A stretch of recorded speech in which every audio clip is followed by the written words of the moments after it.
Un prologue, 20 étapes, soit 3391 km entre Liège et Paris. Bienvenue au cœur du 91e Tour de France. Un tour tout simplement peut-être historique. À l'orée du grand départ en Wallonie le 3 juillet dernier, ils sont deux à pouvoir entrer dans la légende. L'Américain Lance Armstrong, le Français Richard Virenque. Explication de notre expert explication de Laurent Jalabert. Et oui, il y a du record dans l'air au départ de ce Tour de France avec peut-être une 6e victoire pour Lance Armstrong. Et il serait le seul coureur de l'histoire du Tour à avoir remporté 6 fois le Tour de France. Et puis Richard Virenque est en passe de gagner son 7e maillot à pois. On sait l'affection qu'il porte à ce maillot. Donc c'est un Tour qui s'annonce attractif. Et il y aura bien sûr des drames, mais aussi certainement des révélations. Un Tour intéressant à suivre. 3 semaines d'aventure, 3 semaines avec des Français tout simplement épatants. 75 minutes d'images pour résumer. On peut le dire, un tour de légende. Une légende vivante. Lance Armstrong, aussi adulé qu'il est mal aimé, souvent encensé, aussi souvent critiqué, mais respecté par tous pour son perfectionnisme, son immense professionnalisme.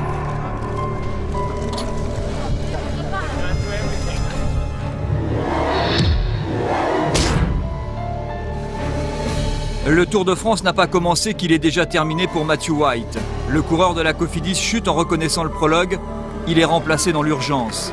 Et à quelques minutes du départ, comme le règlement l'y autorise, par le Belge Peter Farazin, venu en voiture et en voisin.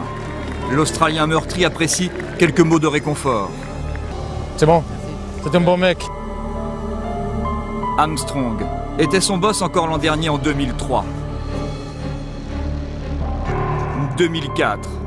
Le tour de tous les dangers pour le quintuple vainqueur, qui n'a jamais eu autant d'adversaires. En numéro 1, évidemment, l'Allemand, Jan Ullrich. L'ami, l'Américain Tyler Hamilton. Le grimpeur, le Basque espagnol, Iban Mayo. L'ancien lieutenant, l'Espagnol, Roberto Heras. Un tour, peut-être le dernier du fantasque italien, Mario Cipollini. Mais même l'ancien champion du monde ne peut transgresser le règlement, mode ou pas mode. La combinaison intégrale n'est pas autorisée, alors il faut découper.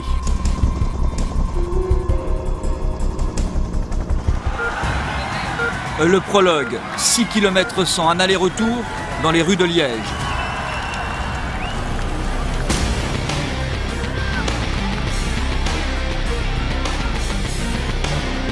Un parcours tout droit ou presque. Un virage difficile, pris trop vite et voilà encore un Australien par terre, Michael Rogers. Autre Australien, autre favori, le vainqueur du prologue 2003 à Paris, Bradley McGee. Allez, allez, allez, à bloc, à bloc, à bloc, à bloc, à bloc, à bloc. Allez, c'est maintenant, c'est maintenant, c'est maintenant. No, no, no, go, go, go. Cette fois, les cris de Marc Madiot ne suffisent pas, il est 4e à 9 secondes du vainqueur. Il va être en dessous des 7 minutes.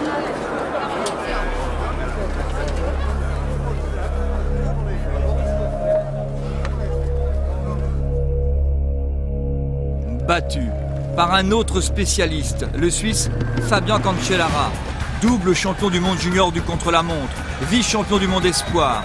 Il couvre la distance en 6 minutes et 50 secondes.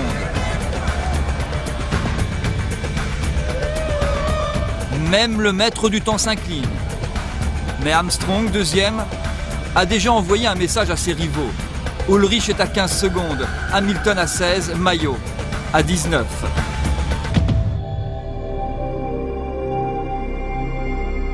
Le rêve devient réalité pour Fabian Cancellara. Armstrong est battu, mais pas déçu.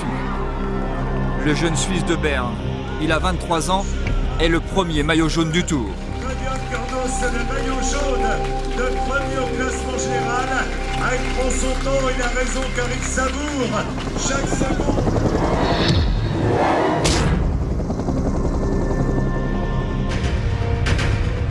Le Tour prend son envol, 202 km 500 pour commencer.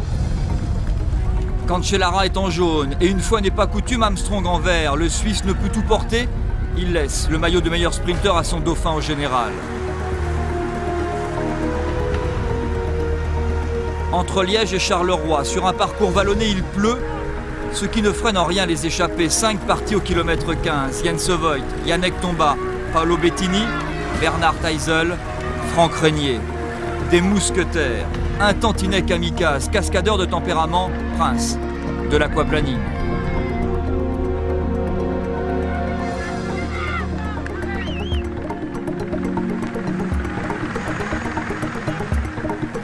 Mais l'équilibre est fragile. Et le jeune Autrichien de la FDJ.com goûte aux souffrances du bitume. Début d'une trop longue série. «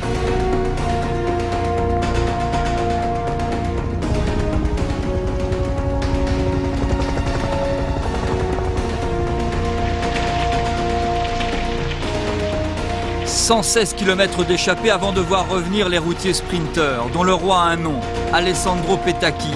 L'Italien de la Fassa Bortolo, vainqueur à 9 reprises sur le Tour d'Italie. Mais le Tour de France, même en Belgique, c'est une autre histoire.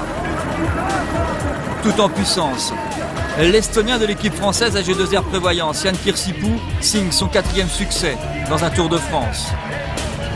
Kirsipuu, plus vite que son coéquipier Nason, devant McEwen et Ushov. Le champion de Norvège se rapproche à 2 secondes du maillot jaune.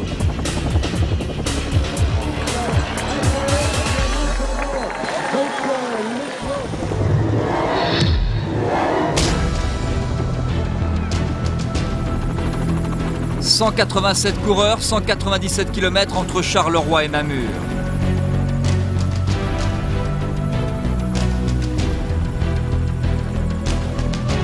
Dernière étape avant le retour en Gaule. 44 km 800 de moyenne dans la première heure. Le Tour est parti vitesse grand V. Cela n'empêche pas les échappés côté français, Pinot et Dalen Mangin. Les autres, Pillang Scanlon. Le maillot jaune ne tient qu'à 2 fils, 2 secondes. Un maillot convoité par les hommes verts du Crédit Agricole, coéquipier de Tour, Ushov.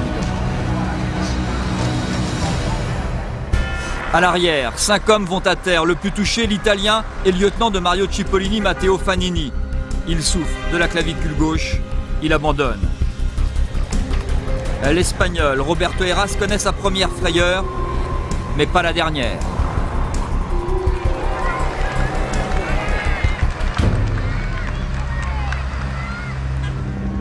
Échappé, rattrapé et donc sprint envisagé.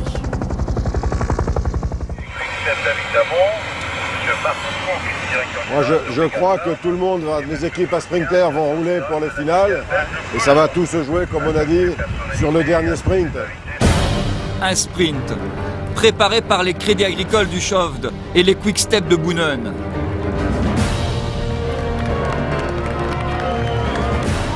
Un sprint où Arvesen envoie Casper à terre.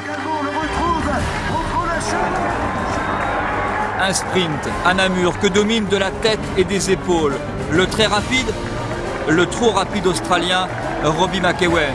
Une aubaine pour une équipe belge, l'Autodomo, gagnée en Belgique. 4e victoire de l'Australien sur un Tour de France.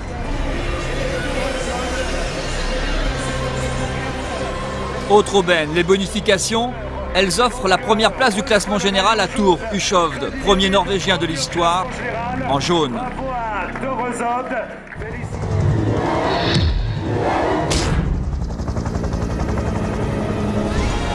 Le Tour dit au revoir à la Belgique, retour en France, de Waterloo à Wascal, 210 km avec des airs de classique.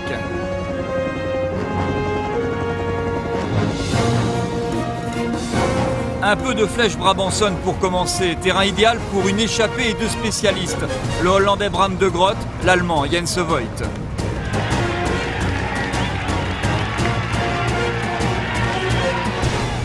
Ensuite, un peu de Tour des Flandres avec Merbeck et le célèbre Gramont, le mur, noir de monde, que franchit en tête le porteur du maillot à pois, l'Italien Paolo Bettini, les classiques d'avril.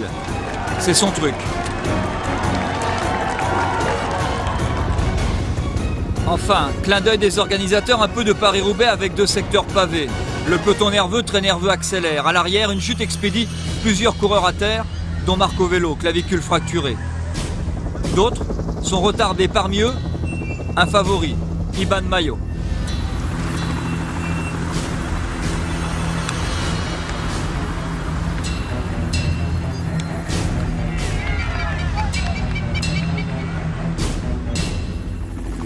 Dans le nord, une fantastique poursuite commence derrière les deux échappés, devant les attardés. Lance Armstrong, pour ne pas prendre de risques, fait rouler ses coéquipiers. Un rythme infernal et l'enfer du Nord pour les Basques. Si vite, Armstrong, Hamilton ou Ulrich, que Bram de Groot et Jens Voigt sont aspirés, alors que les équipes espagnoles ne sont guère, elles, inspirées.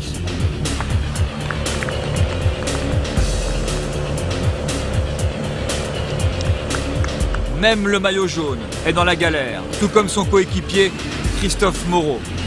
Fait d'armes, ou plutôt fait de course, peut-on reprocher aux principaux favoris d'avoir roulé alors qu'un outsider s'est retrouvé attardé, courir devant pour éviter une chute promise? Tel est le message des grands.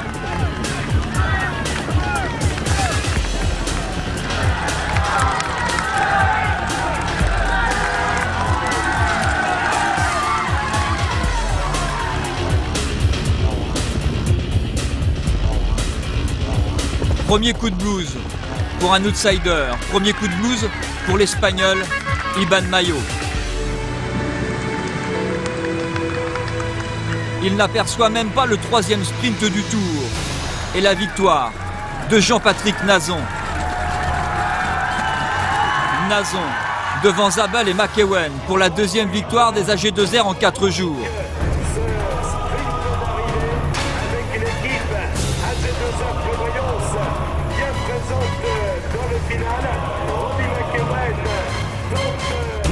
Jean-Patrick Nazon, le vainqueur des Champs-Élysées 2003, signe dans le Nord la première victoire française sur ce tour. Tour Husov des loin. Il abandonne son maillot jaune à l'Australien Robbie McEwen, troisième maillot jaune en 4 jours. Et 3 minutes 53 de perdu pour Iban Mayo et une centaine de coureurs. Première sensation sur la grande boucle.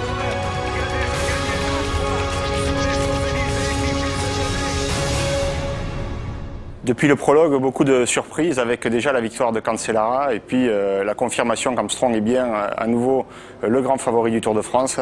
Beaucoup de surprises également avec de nombreuses chutes, dont Iban Mayo qui malheureusement déjà du côté de Wascal perd beaucoup de minutes avant même que la montagne ne soit à l'horizon. Iban Mayo a perdu certainement le moral également dans cette chute et puis les sprinteurs à la fête avec McEwen, avec Kirsipou et puis surtout Jean-Patrick Nazon qui, pour les Français, donne le ton déjà dès la première semaine. «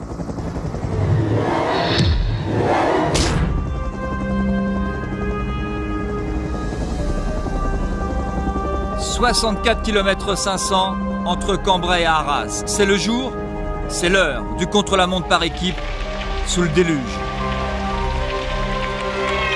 Une affaire de spécialistes où la moindre faute est fatale. Favori, les rouleaux compresseurs de la CSC, trop pressés, ne peuvent éviter la chute en série. On attend Jan Ullrich. Ullrich et le train rose se contentent de la 4e place à 1 minute 19 des vainqueurs. Un avant-goût de défaite, déjà aperçu le premier jour lors du prologue.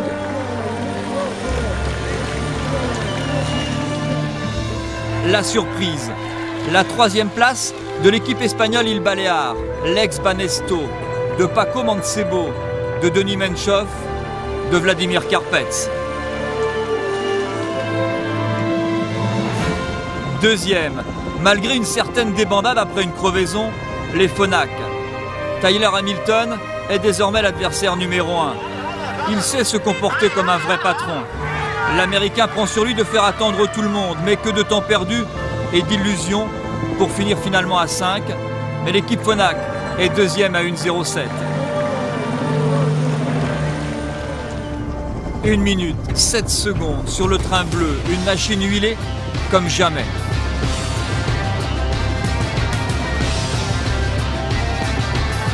Il y a des gestes qui ne trompent pas. L'US Postal vient de réaliser un exploit. Georgine Capillamy invite son leader à passer la ligne en premier. Un signe fort pour tout le monde.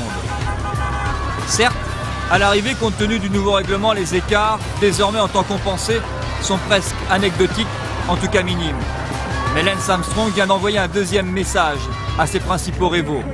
Son maillot jaune, le 60e de sa carrière, en dit long sur ses ambitions. Lance Armstrong, le plus jeune champion du monde de l'histoire du cyclisme.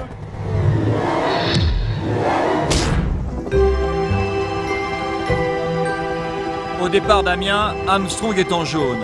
Une porte ouverte pour une échappée, car l'Américain ne veut pas se mettre trop de pression. Thomas Voeckler, Sandy Cazard, instigateur au kilomètre 16 de la bonne échappée.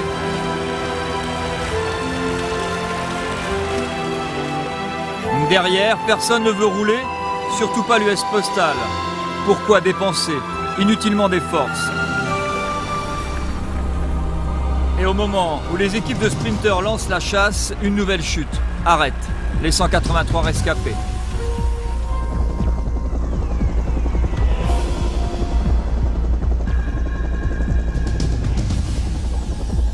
C'est le bout de la route pour Alessandro Petacchi, côte cassée, épaule gauche abîmée. Pour un sprinter fatigué, épuisé, Mario Cipollini. Pour un Australien blessé, Bradley McGee.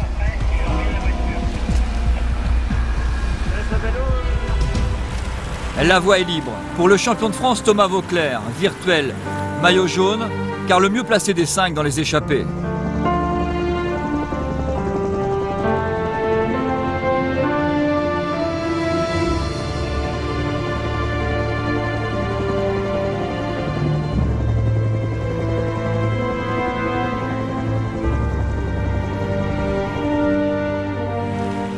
Lance Armstrong n'a pas à se soucier des 15 minutes et même des 17-20 au maximum, le plus gros écart du tour. Un tour marqué la première semaine par une pluie de chute.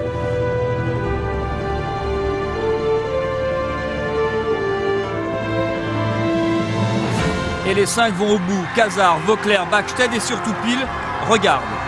Stuart O'Grady offrir enfin un peu de bonheur à l'équipe française Cofidis. L'ancien champion du monde de poursuite est un sprinter hors pair et gagne sur le tour, comme en 98.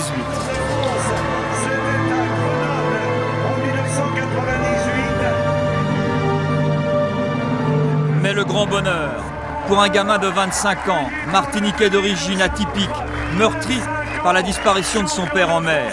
Il a 9 minutes 35 d'avance sur Armstrong, la France découvre Thomas Voeckler, début d'une histoire d'amour.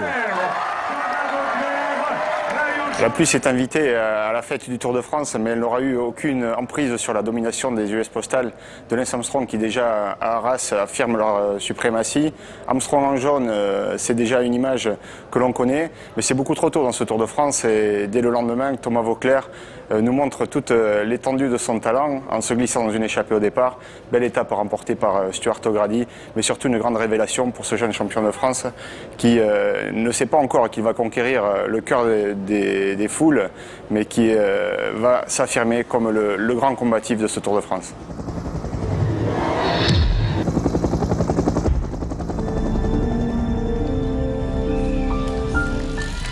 Bonneval-Angers, 200 km 500 a priori sans danger, mais personne, ou presque, n'échappe à une chute.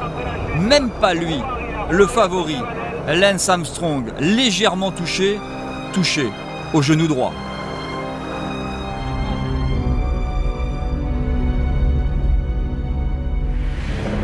Les chutes, même les plus minimes, laissent des traces. Et parfois, longtemps plus tard, elles terrassent ces hommes qui n'ont que la peau sur les os.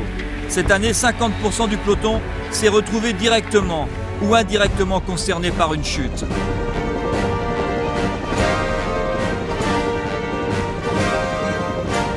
Nouveau bras de fer entre 6 hommes et un peloton organisé par les AG2R et les Lotto. Effectivement, ça sent le roussi.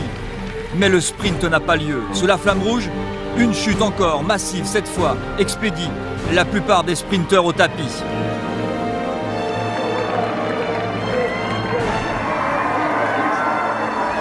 Au fond surgit le prodige belge, Tom Boonen, l'Anversois, digne successeur annoncé de Johan Museeuw. Il signe son premier succès sur le Tour de France. Tom Boonen devant Stuart O'Grady et Eric Zabel. Il manque des sprinteurs comme McEwen pour râper. L'Australien perd son maillot vert. Vauclair sauve son maillot jaune. Armstrong n'a pas aimé cette journée de tous les dangers.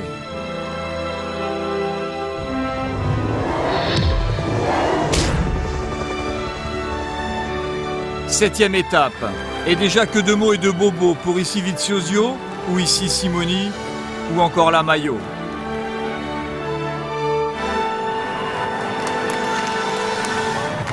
Mais rien ne freine un peloton où il reste 177 courageux. Kilomètre 55, Thierry Maréchal le Belge, Eric Decker, le champion des Pays-Bas, trouve un coin de ciel bleu pour 120 km à 2.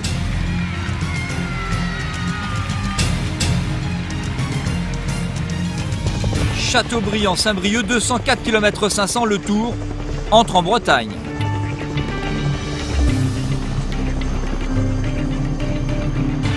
La Bretagne, la terre de Frédéric Guédon. Il est né à Saint-Méen-le-Grand. Il s'arrête pour embrasser la famille. 3 semaines, c'est vrai, c'est long.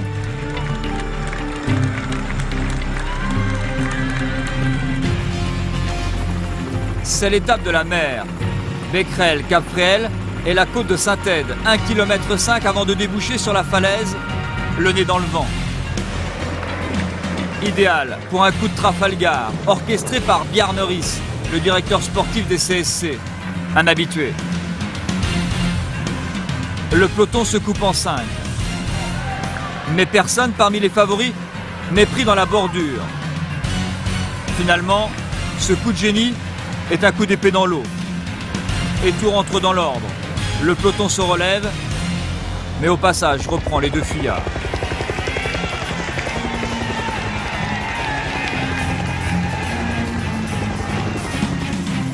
À 5,5 km de l'arrivée, sur un faux plat montant, 7 coureurs se dégagent. À 500 mètres, ils ne sont plus que 3. Et le plus jeune du tour, Filippo Pozzato, sauf son jour de gloire. 2e succès pour la Fassa Bortolo, malgré le départ de Petacchi. Thomas Vauclair reste en jaune. Stuart O'Grady en vert. Pozzato, première victoire italienne sur le Tour.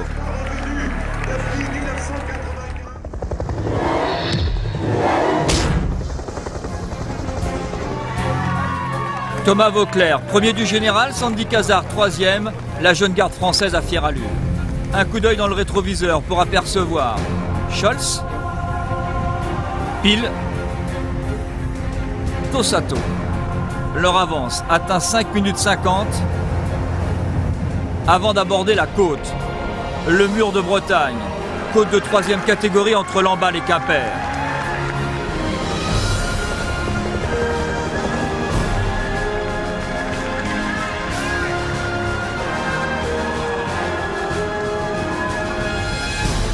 La Quick Step a mis en place sa stratégie pour le maillot à pois.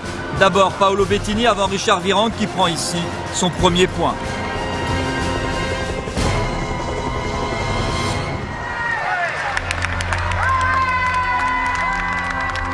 Avec 138 km d'échappée, Jakob Pil devient, il le restera, le baroudeur du Tour. Mais le peloton rattrape les 3 échappés. Sous la pluie et sur un faux plat de 230 mètres, la victoire n'échappe pas à un homme venu du froid. Le champion de Norvège déborde le champion du Luxembourg. L'ex-éphémère maillot jaune, Tour, Ushov remporte sa première victoire sur ce Tour, comme il l'avait déjà fait en 2002.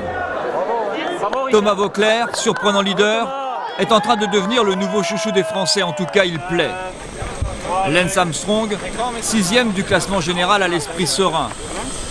Au moment de boucler la première partie du Tour et de boucler sa ceinture tout court.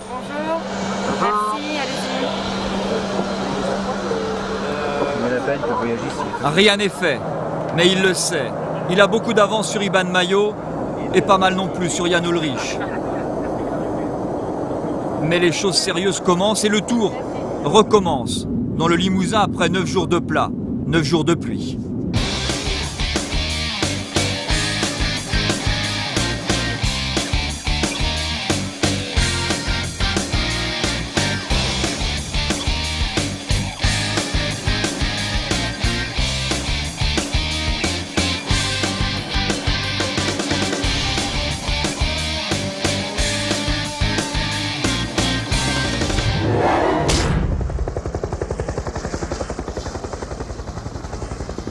Après un tiers de course, on peut déjà tirer un premier bilan sur ce Tour de France.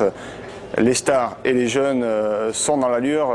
Les stars avec la confirmation des grands talents du sprint, McEwen, Ushoff, mais également Kirsipou. Et puis les jeunes, Jean-Patrick Nazon, mais surtout Tom Boonen et le plus jeune du peloton, Filippo Pozzato. Voilà un Tour de France qui devient très intéressant, mais la journée de repos est bien sûr très attendue et très appréciée parce que c'est un peloton blessé qui termine ses 10 premiers jours de course.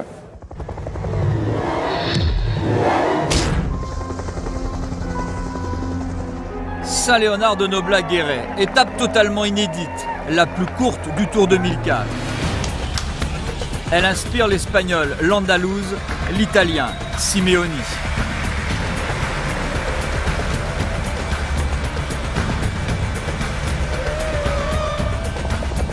La montagne approche, le grand serpent multicolore prend comme un deuxième départ. Sur un parcours, sans un mètre de plat, les hommes fatigués baissent pavillon. Yann Kirsipou, le vainqueur de Charleroi, pose pied à terre. Dommage, car contrairement aux apparences, on reprend par un sprint. Pour avoir oublié les fondamentaux, notre duo paye cher quelques moments d'égarement. Ils se regardent en chien de faïence et pourtant, ils ont eu 10 minutes d'avance au maximum. 1 minute 10 à 10 km, 25 secondes à 3 km, presque rien. Et puis, plus rien, à 25 mètres. Avalé par le peloton, débordé par un trio, McEwen, Ushoff, O'Grady, et la victoire pour l'Australien.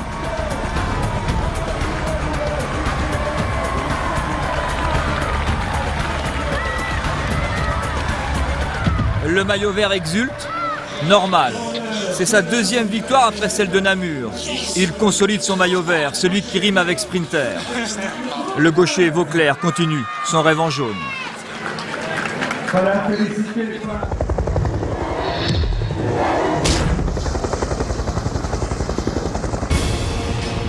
Voilà l'étape marathon 237 km avec ses 9 ascensions, soit 68 points pour le classement du meilleur grimpeur.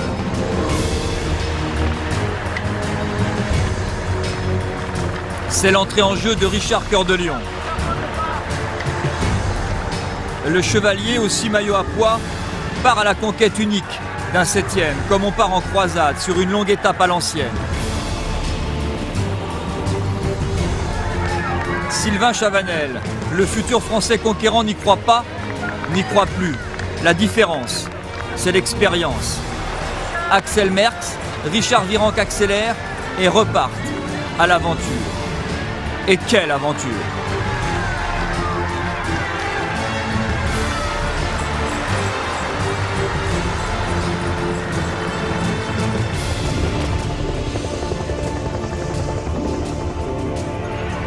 Bientôt, l'ancien champion de Belgique lâche prise, mais rien ne semble avoir de prise sur Richard Virenque.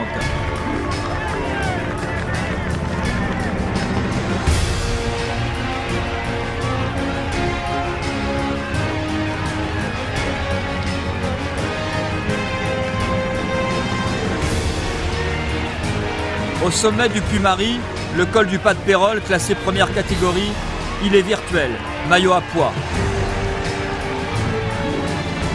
Le peloton loin derrière est à 9 minutes.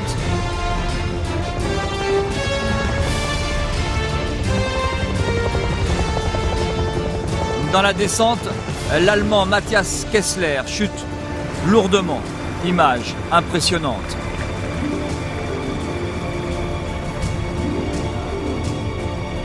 Mais courageux, il termine l'étape. Il ne repartira pas côte cassée. Sébastien Hinault non plus, traumatisme lombaire, nouvelle frayeur sur le Tour. La chevauchée fantastique devient héroïque. 208 km d'échappée avant l'ovation de Saint-Flour et le respect de tous. Richard Virenque, auteur d'un authentique exploit au lendemain de la disparition de son ami Chabis.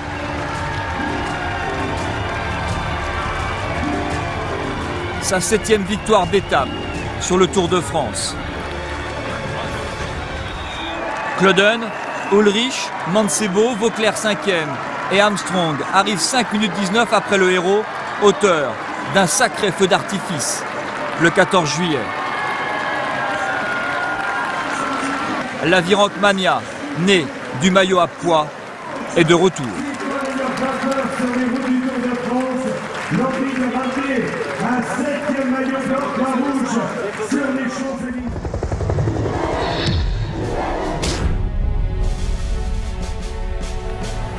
La France tient ses deux héros.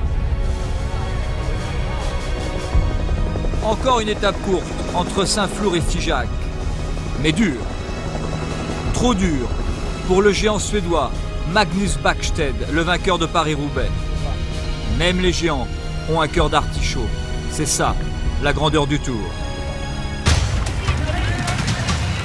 Au sommet de la côte de Terondelle, Egoy Martinez, rejoint par un autre Espagnol, Juan Antonio Flecha, emmène l'enfant du pays, David Moncoutier.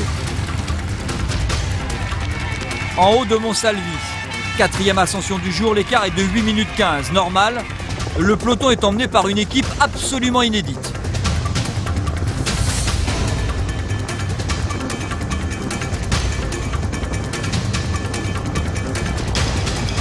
L'anecdote, prête à sourire, heureusement. Côte de Bagnac, 16 km de l'arrivée. L'heure entre les trois est à l'observation et au culot. Celui-là n'en manque pas. Flecha la flèche, la région l'inspire. L'an dernier, il a gagné sur le Tour à Toulouse. Mais il ne voit pas se faufiler l'anguille, celui qui connaît le mieux les routes du Lot, David Moncoutier.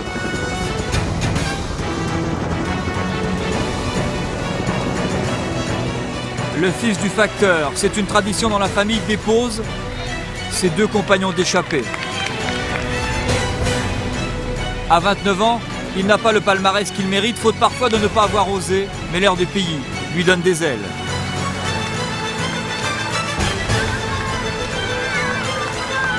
Un dernier regard avant la 10e victoire de sa carrière, la plus belle, la plus émotionnelle. Il gagne sur le Tour, sur ses terres, il gagne le gros lot dans le Lot. La France n'en peut plus d'applaudir ses coureurs français. Changement de décor sur la route du Tour, la route s'élève et de nouveaux visages apparaissent en tête de peloton avec le Massif central. C'est la résurrection de Richard Virenque qui nous offre un 14 juillet de folie, une victoire d'anthologie, un raid solitaire incroyable et puis la confirmation aussi que David Moncoutier est un grand coureur chez lui dans le Lot à Figeac. Il confirme et remporte une très très belle étape.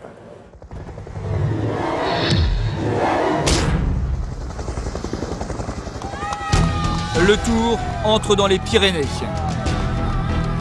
Kim Kirchen, le luxembourgeois. Wim van Sevenant, le belge.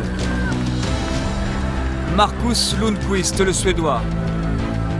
Frédéric Finot, le français de la RAGT Semence MG Rover. Sorti dès le premier kilomètre, il profite d'une route toute plane pour garder 4 minutes d'avance, jamais plus. Les brioches La Boulangère, l'US Postal n'ont pas envie de jouer au chat et à la souris, mais attendent 160 km pour les rattraper. Premier lacet, vers l'Aspin.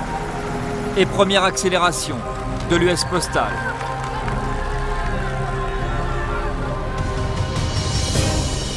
Et première attaque aussi d'un favori, le Français Christophe Moreau. Vite, rejoint par le grimpeur maison Richard Virenque. Lancés tous les deux à la poursuite de l'intenable Italien Simeoni.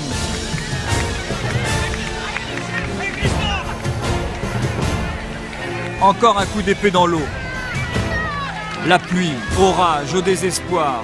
Il tombe des cordes, les nuages sont accrochés au sommet.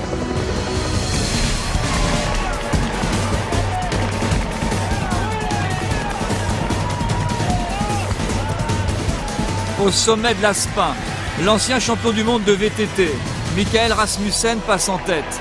Devant Moreau et Virenque, drôle de duel fratricide.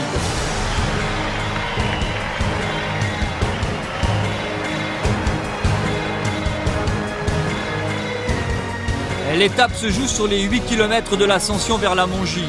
sous un soleil retrouvé comme pour mieux éliminer la première grande bagarre du Tour, où Tyler Hamilton, le premier craque.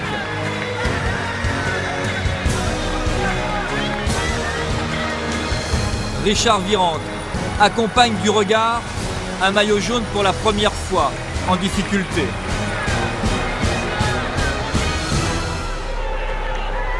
Rasmussen, le chauve danois, débordé à son tour par José Acevedo, le remplaçant de luxe d'un certain Roberto Heras. Comme prévu, l'attaque est espagnole. Carlos Sastre. Elle est fatale à l'Allemand Jan Ullrich. On le sait, il n'aime pas le froid, il déteste la pluie. C'est sans doute un semblant d'explication. Comme prévu, presque chez eux, les Espagnols font leur show, mais pas ceux qu'on attendait. C'est au tour de Paco Mancebo d'attaquer. Cette fois, Iban Mayo, l'autre Espagnol, à son tour est en difficulté. Incroyable, inimaginable, le tour se joue en à peine 5 km. Parce que Lance Armstrong a tout saisi, tout compris. Son accélération est fatale à tout le monde ou presque, sauf au surprenant Italien Ivan Basso. Seuls quelques hectomètres, Carlos Sastre peut les accompagner.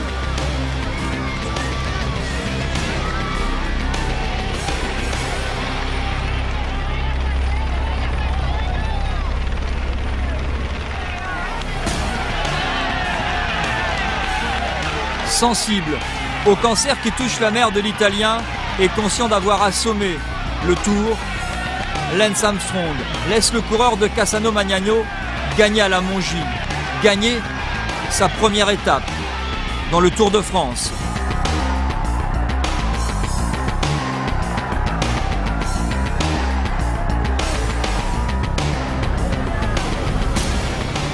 Andreas Klöden, troisième à 20 secondes, sauve les espoirs de la T-Mobile devant Mancebo. Tous les autres favoris prennent une grande claque. Iban Mayo 9e est à 1,03 et Jan Ullrich, mal, longtemps très mal, 19e à 2 minutes 30.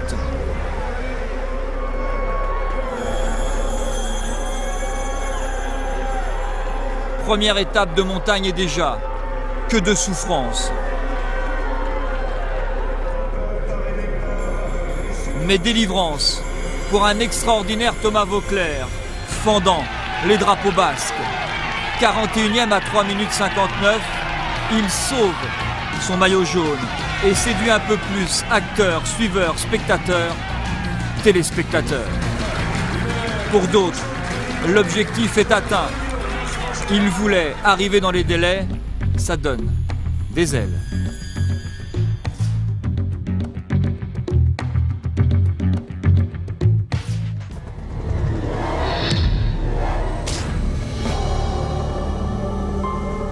Lannemezan, plateau de Beille, première étape où l'on enchaîne les grands cols, 7 au total. 2 de première catégorie, une arrivée hors catégorie. L'étape de la peur, interdite aux hommes en souffrance. Eymar Zubeldia, 5e du Tour en 2003, quitte le Tour, la tête basse. Imité quelques kilomètres plus loin par Denis Menchov. Le Tour est sans pitié pour les hommes blessés. Blessé dans sa chair, après sa chute à Angers. Blessé par la mort brutale de son chien, Tyler Hamilton s'excuse de ne pas aller plus loin.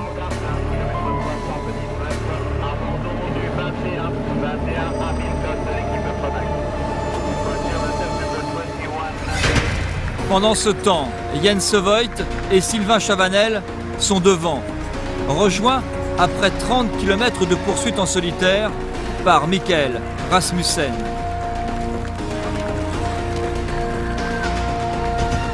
Au portet d'aspect, ils ont 3 minutes 30 d'avance sur un peloton emmené évidemment par le train bleu.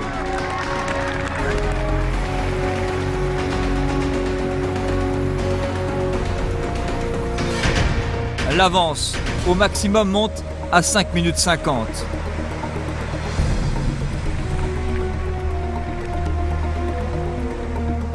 Dans la délicate descente de l'aspect, tristement célèbre, Roberto Heras glisse dans un virage. Encore un outsider à terre. Le tour se fait par élimination.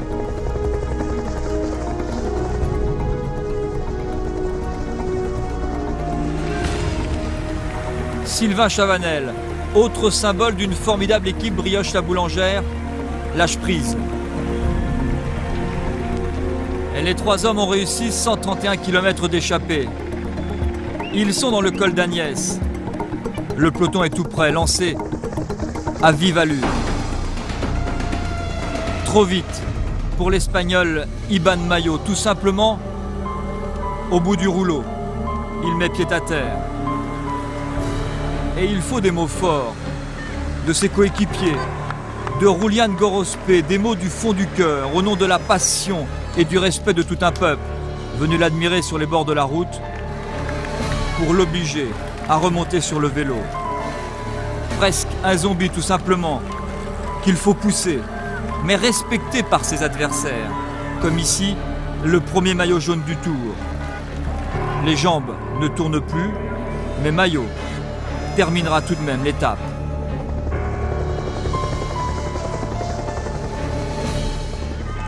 Image saisissante, Lance Armstrong aussi a mis pied à terre, juste pour une simple crevaison. Jamais sans doute le champion américain n'a été aussi serein.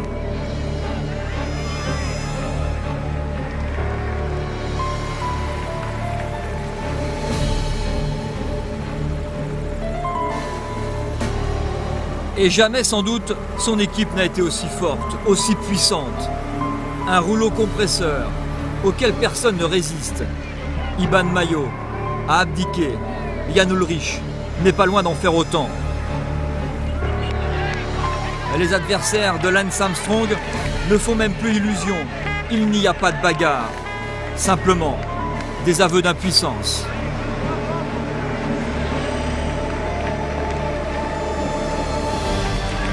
Une fois encore, le Danois Rasmussen s'écarte pour mieux admirer le maître des lieux. La bannière étoilée flotte sur le Tour de France.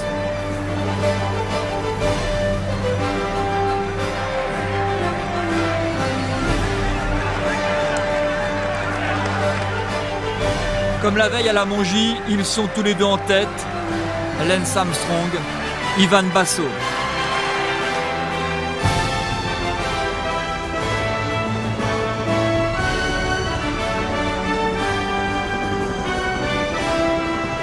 Mais cette fois, les deux hommes s'expliquent, enfin, presque. Armstrong sprint et s'impose. Après la victoire d'équipe à Arras, voilà sa première victoire individuelle. Sa 19e victoire dans une étape du Tour de France, de celle qui scelle presque déjà son 6e succès sur la grande boucle. Derrière, c'est la débandade. L'Autrichien Georg Teuchnig est à 1 minute 05. Andreas Klöden s'accroche avec Paco Mancebo. Déficit 1 minute 27. Et Jan Ullrich a encore perdu 2 minutes 42. Terrible. Terrible aussi l'ascension de Thomas Voeckler.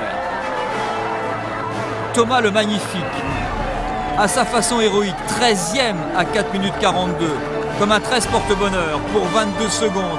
Il garde son maillot jaune et reçoit les compliments, sans doute, du futur maillot jaune. Il le sait, mais peu importe, il est désormais le chouchou des Français. Bravo Thomas, c'est génial Thomas. Au plateau de Beille, sa carrière a vraiment décollé.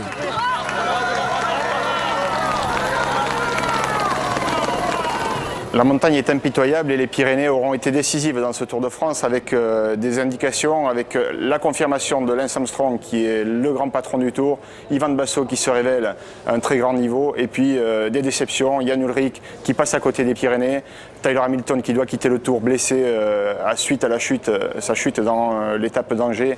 Et puis Iban Mayo qui perd le moral, qui est à la dérive dans les Pyrénées. Et puis surtout une confirmation, celle du grand cœur de Thomas Voeckler, qui au bout de lui-même va conserver 22 secondes pour sauver son maillot jaune en haut du plateau de Baye.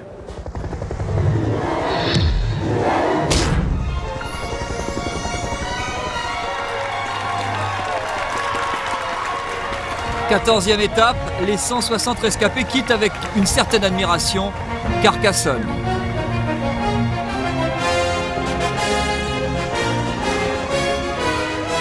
« 192 km 500 avant Nîmes, avant la deuxième étape de repos. Une aubaine pour une échappée, cela n'échappe pas à Nicolas Jalabert. Instigateur d'un coup à 4 km 98. Mais finalement, le bon coup, l'échappée du jour se fait à 10, parmi eux, 3 Français.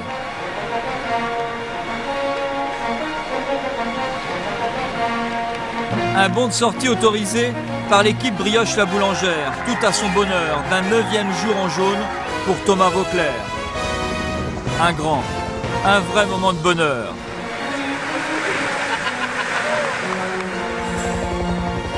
L'autre bonheur, une victoire d'étape sur le Tour, au bout de 192 km 500. À 5 km de Nîmes, Aitor González, ancien vainqueur tout de même du Tour d'Espagne, se rappelle au bon souvenir du cyclisme. L'Espagnol remporte sa première victoire sur un Tour de France, la 3e déjà pour la Fassa Bortolo. Et des regrets pour les Français. Nicolas Jalabert 2e, Christophe Mangin 3e, Pierrick Fédrigo 4e. Mais il ne faut pas être trop gourmand.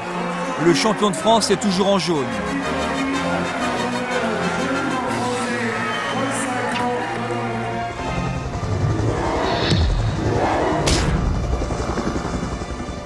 Thomas Voeckler, propulsé star après une deuxième semaine où il partage la une avec un Armstrong plus fort que jamais.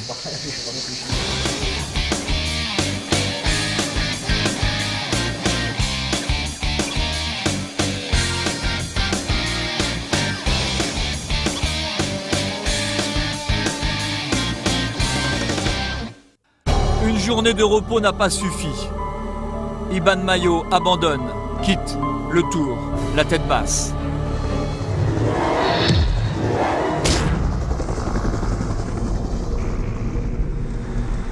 Et c'est reparti à fond, comme tous les jours, parce qu'il y a toujours un intérêt personnel. Des points pour un maillot vert ou des points pour un maillot à pois.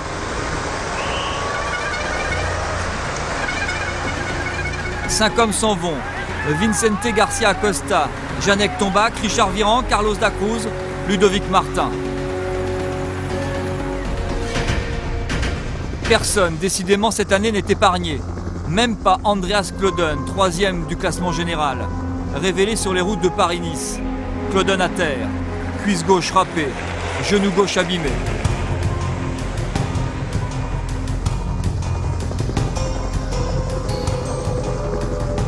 La poursuite des Rabobank est vaine. Pourtant, l'échappée a grossi. 9 hommes ont rejoint les 5, comme Laurent Brochard, très en verve encore cette année. Mais évidemment, 14, c'est trop de monde pour façonner des plans sur la comète.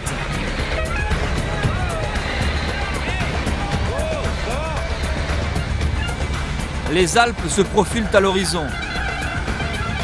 Jan Ullrich sait qu'il a perdu le Tour de France la deuxième semaine. Mais le coureur allemand a du cran. Un certain panache aussi, alors. L'Allemand attaque. Lance Armstrong.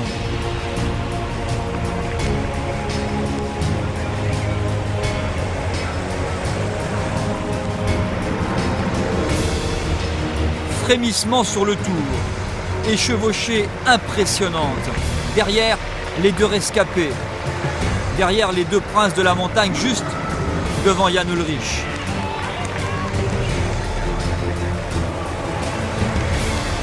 Michael Rasmussen, Richard Virenque. Le Danois rêve d'une victoire d'étape. Le Français engrange les points pour mieux tisser son maillot à pois.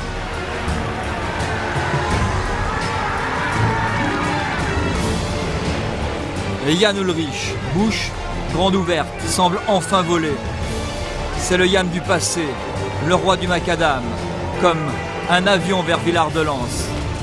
Mais bien entouré, il n'est pas sûr que Lance Armstrong ait tremblé.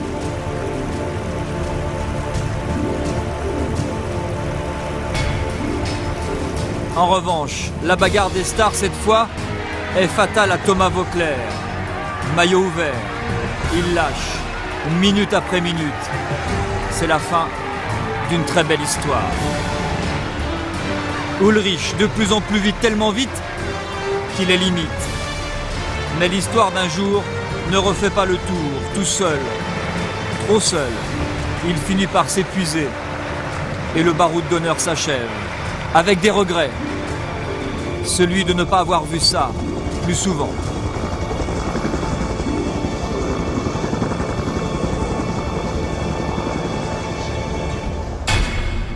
À 30 km de l'arrivée, tout rentre dans l'ordre.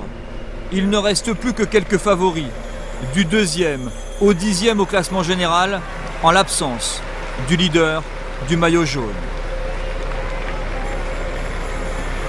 Richard Virenque s'envole, lui, vers un 7e maillot à pois.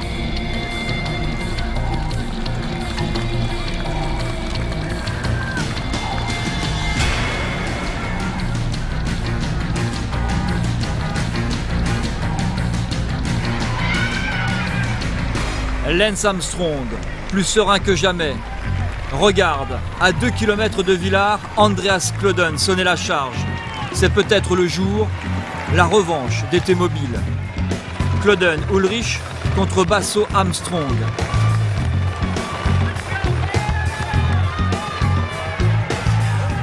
L'Américain a faim. Le voilà devenu le cannibale de la victoire, c'est nouveau. C'est arrivé, il a déjà gagné, il la connaît par cœur. Le dernier virage aussi, pris à la limite. C'est à cet instant, sur le fil du rasoir, qu'il forge son 3e succès sur ce tour. Lance Armstrong premier, Ivan Basso encore 2e, Jan Ullrich 3e, Andreas Klöden 4e. Et à plus de 9 minutes, un maillot jaune un peu pâle. Dernière seconde d'un rêve fabuleux que personne n'oubliera. Un rêve sur 2 roues, en 10 jours, comme un conte de fées. Mais la loi du plus fort est impitoyable. Lance Armstrong retrouve son maillot jaune.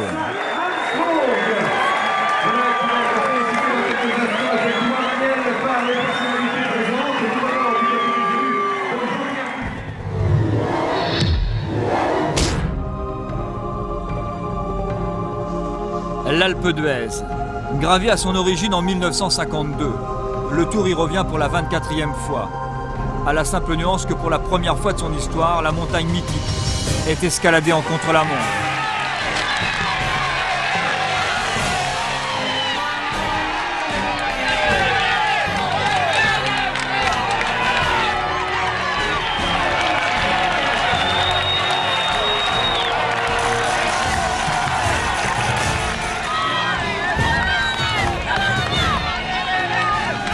Une terrible montée, avec ses fameux 21 lacets pour une déclivité de 7,9% sur 13 km 800. Mais ce n'est pas seulement une affaire de grimpeurs. Un contre-la-montre pour redéfinir le classement général. Andreas Klöden, révélé dans des conditions identiques, un contre-la-montre vers le col d'Èze, le jour où il a gagné Paris-Nice.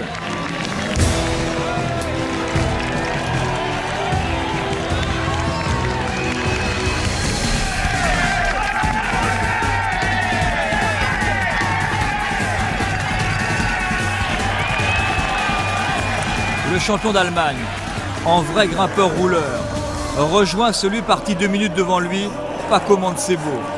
Il est 3e de l'étape, à 4 secondes de son compatriote, 4 secondes de son ami. L'ami, le leader, Jan Ullrich.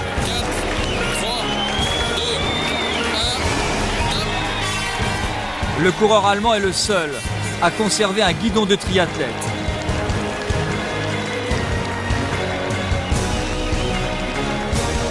Ulrich ne se fait plus d'illusions, mais il veut finir le tour en beauté en gagnant au moins une étape.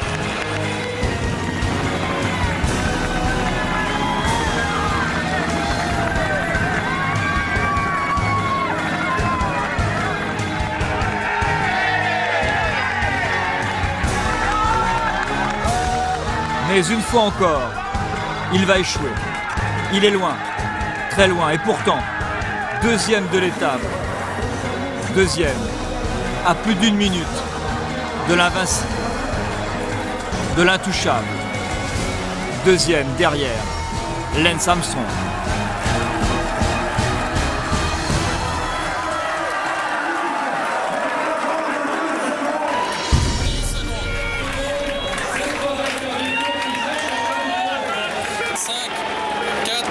Sous le regard attendri de la chanteuse Sheryl Crow, sa nouvelle amie, c'est parti pour le grand show.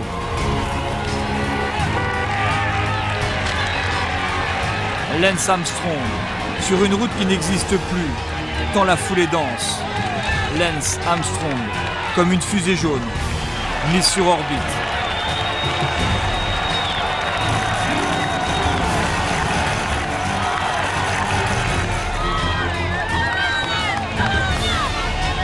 Au premier point intermédiaire, à mi-parcours, kilomètre 9,500, il a déjà 1 minute 7 d'avance sur Claudon, 40 secondes sur Ulrich. Le champion américain a reconnu plus de 10 fois le parcours, seul, simplement pour savoir, pour enregistrer, pour être sûr de ne rien oublier.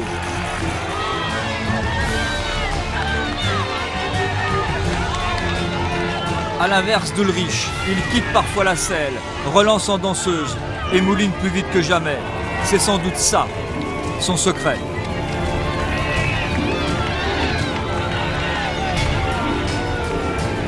Ivan Basso, deuxième du classement général, le regarde passer du coin de l'œil.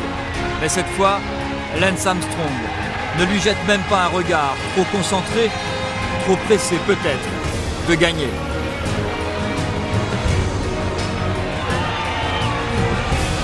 Sur la fin, sans à-coup sûr de lui, il assure et assume son rôle de favori. Il est le seul sous les 40 minutes. 39 minutes 41 pour 15 km 500, soit une moyenne de 23 km 436. Des chiffres étourdissants pour un champion sur l'Alpe d'Huez, éblouissant.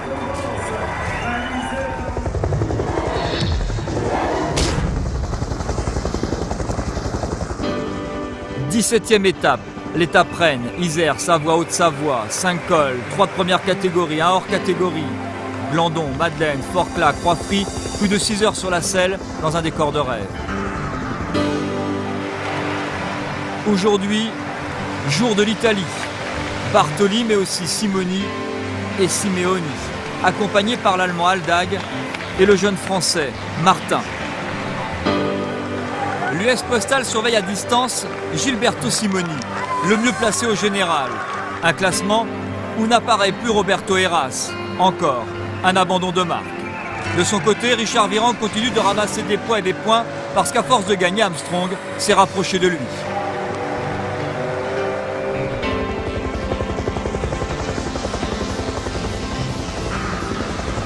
Les deux ont fait la paix.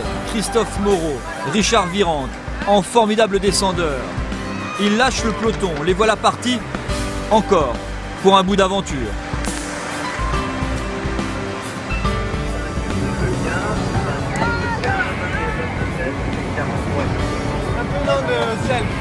Selle.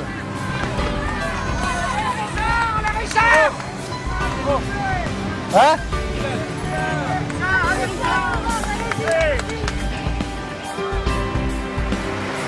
Il fait chaud, trop chaud pour Michele Bartoli, premier attaquant du jour, et contraint un peu plus loin à l'abandon, tout simplement épuisé.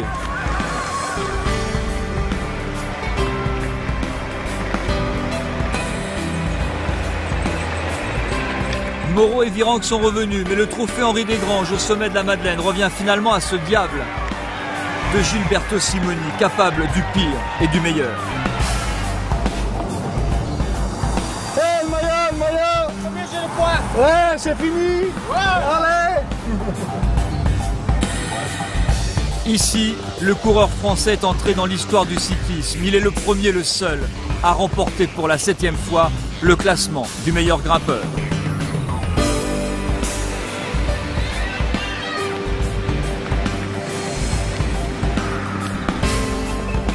Inquiet de voir Gilberto Simoni si loin, les coéquipiers de Lance Armstrong et d'Ivan Basso, les deux premiers au classement général, entament la course-poursuite.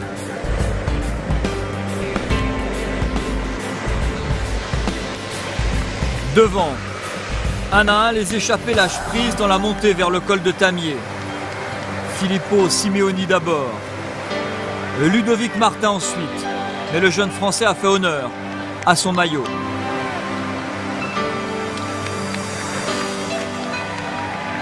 Rolf Aldag, Richard Virenque, Gilberto Simoni, Christophe Moreau, ils ne sont donc plus que 4.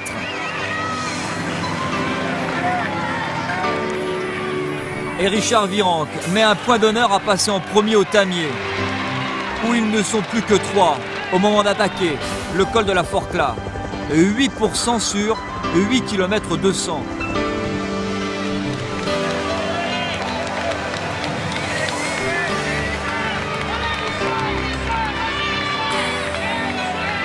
C'est le col choisi par la T-Mobile pour lancer une offensive, sans doute en vue du classement général. Ivanov vient déstabiliser Armstrong et plus encore Basso.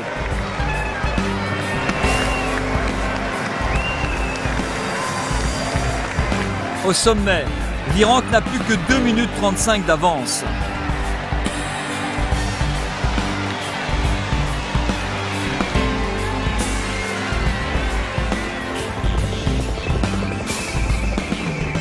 L'accélération du peloton provoque plusieurs cassures. Ivan Basso protège avec la manière sa 2e place au général. Son équipe roule un train d'enfer. Et cette fois, l'accélération est bien fatale aux échappés. Mais Richard Virenque le sait, il n'a pas tout perdu.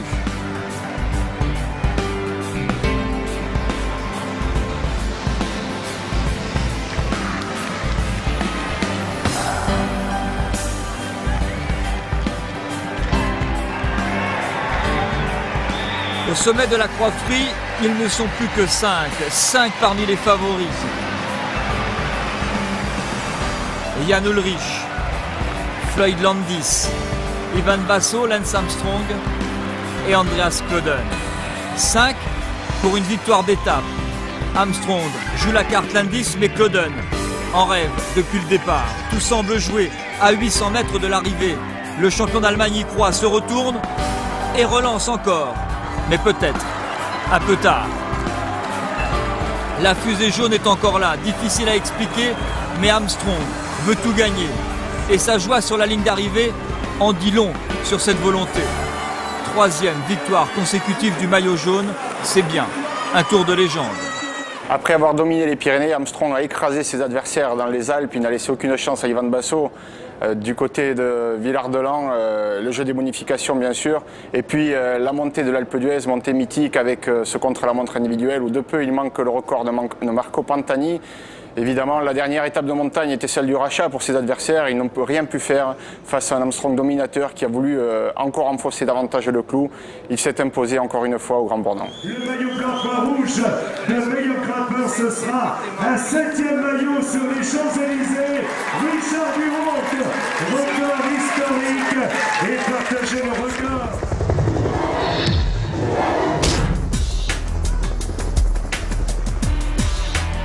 Le Tour remonte vers Paris et retrouve provisoirement quelques gouttes de pluie. En traversant le Jura, il retrouve surtout ses bonnes habitudes. Avec de nombreuses échappées, le bon coup se façonne à 6.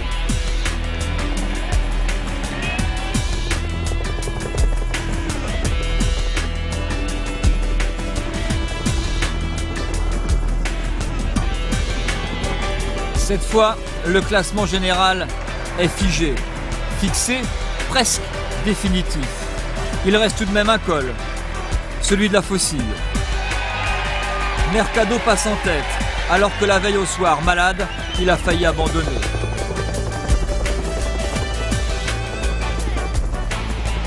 L'échappée du jour, Joly, Flecha, Garcia Acosta, Fofonov, Mercado et Lotz. Avance maximale 11 minutes 30. L'étape se joue entre eux. Sébastien Joly attaque très tôt. En fait, Joly est un peu cuit. Mais pas Mercado, rejoint quelques kilomètres plus loin par le grand Garcia Acosta. Histoire espagnole à Annemasse.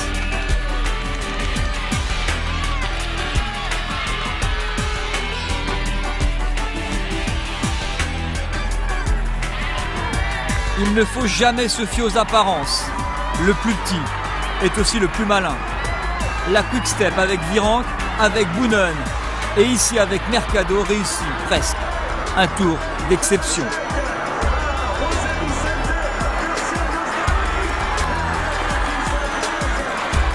Derrière les 6, Tourouchov règle le sprint du peloton pour la 7e place.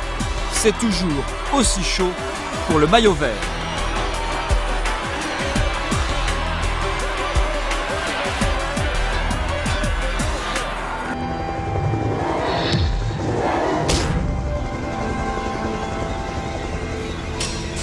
Un contre-la-montre, au pays des montres, quoi de plus logique pour finir un tour où la logique est scrupuleusement respectée.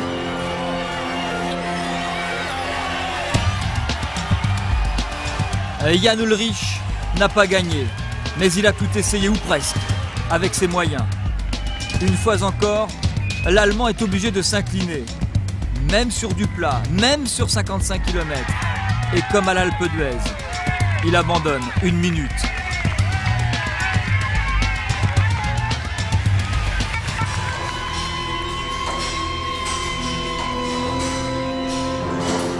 Le suspense du contre-la-montre se résume à un duel pour une 2e place sur le podium final. Ivan Basso a 1 minute 02 d'avance sur Andreas Klöden. Pendant 10 km, et l'Italien tient, ne perd pas une seule seconde. Mais il s'effrite sur la fin, au point de terminer seulement 6e.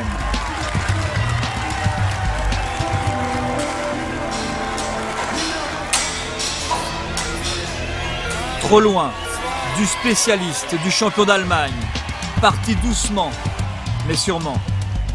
Il finit en trombe.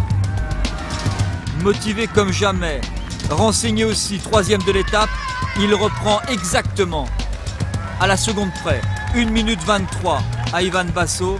Il sera donc bien le 2e du Tour de France.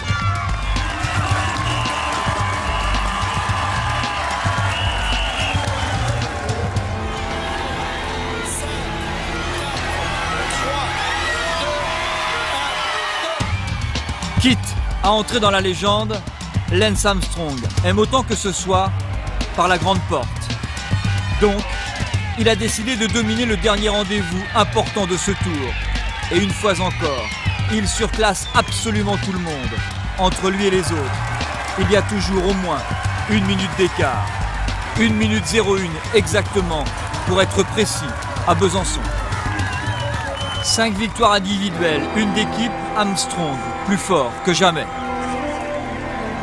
55 km pour un nouveau fait de gloire. Après le maillot jaune, Thomas Voeckler défend le maillot blanc distinctif du meilleur jeune. Mais il a laissé beaucoup de force sur les routes du Tour. 85e à 9 minutes 41 de l'Américain, trop loin.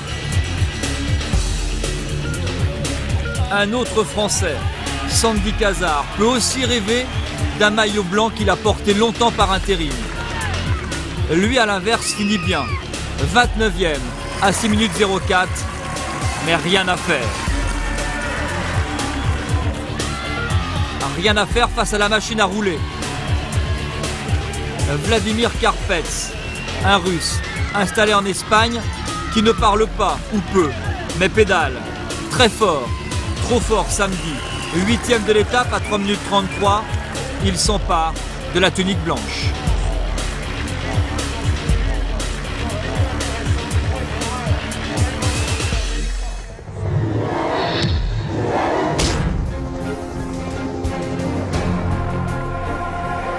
Désormais, il faut demain un coureur pour montrer ses victoires sur le Tour. Un Tour de légende où Virenque et Vauclair ont une place prépondérante. Champagne et coup de chapeau à l'équipe US Postal.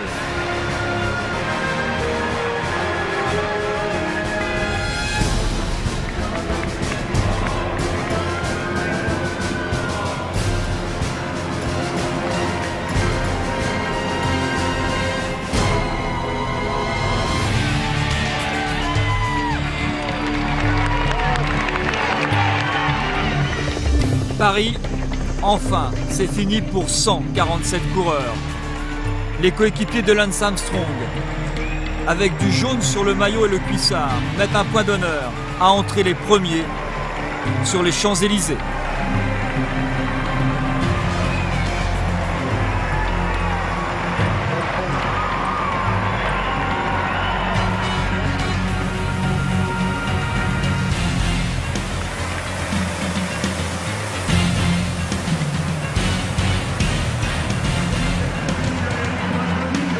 Le Tour 2004 entre dans l'histoire. Reste une ultime bagarre, ultime baroud d'honneur orchestrée par un champion de France absolument éblouissant.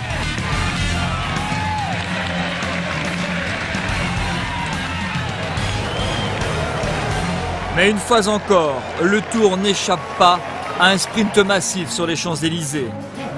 Dernière histoire, la lutte pour le maillot vert. Dernier sprint. Dernier rush.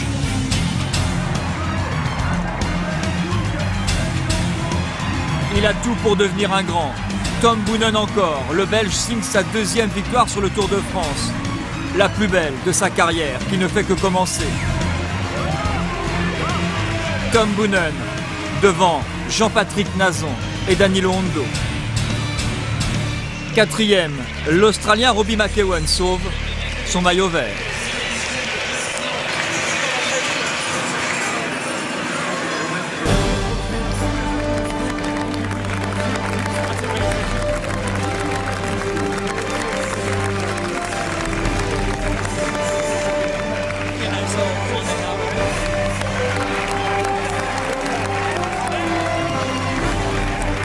Dernière image d'un tour de légende où Armstrong, non prédestiné pour devenir célèbre, a décroché la lune. Lance a marché sur la planète cyclisme.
Sixième succès dans le Tour de France pour Lance Armstrong, un record là où tous ses prédécesseurs avaient échoué. La malédiction du sixième tour, on en a souvent parlé. Il n'y a que faire de ces statistiques. Armstrong a été dominateur de bout en bout sur ce Tour de France. À chaque danger, son équipe a su imposer le respect. À chaque rendez-vous, il est sorti vainqueur. Et logiquement, il s'impose au terme d'un Tour de France qui aura peut-être été sa victoire la plus facile. La question est de savoir aujourd'hui, est-ce qu'il sera là l'année prochaine? Quelque chose me dit qu'on pourrait le revoir pour une 7e tentative.